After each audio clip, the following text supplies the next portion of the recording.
This gets pretty confusing whether you're single or married and filing jointly. This is why a financial advisor is key to the equation, along with your tax advisor, because it may or may not be deductible to you depending on your household income, your individual income, and things of that nature.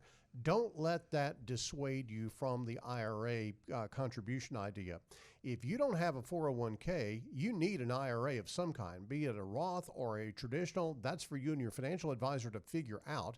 But you need to be putting money into an IRA account, especially if you don't have that 401k plan. And I think that is really a holdup with a lot of people, is that they don't, all this is confusing. They don't know Roth or traditional or what have you. Janet, I think it's really important that people just get started by having a conversation first. Absolutely. It all begins with a conversation, but I'll help you understand maybe with a visual the difference really between the traditional IRA and the Roth IRA.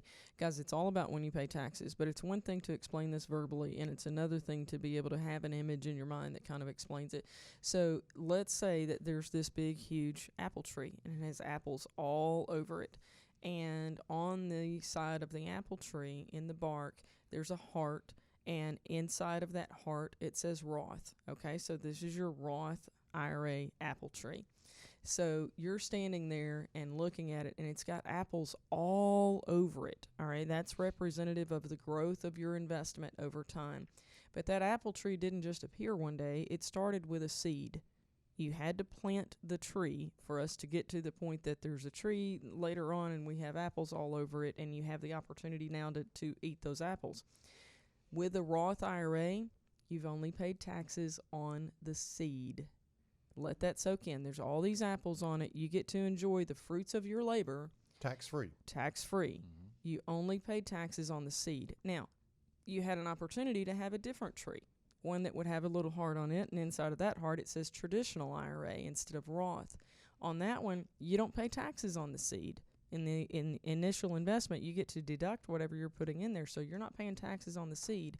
But every time you take an apple off of that traditional IRA tree, you're going to pay taxes.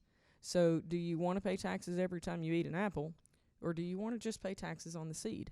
That just paying taxes on the seed is the Roth.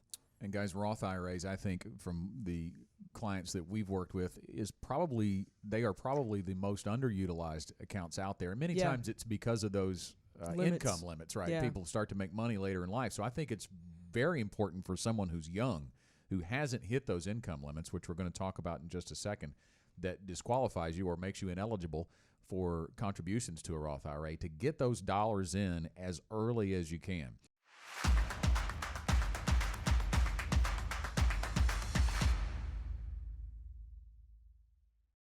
Want more content like this delivered to your inbox weekly? Visit fastest4.com to learn more.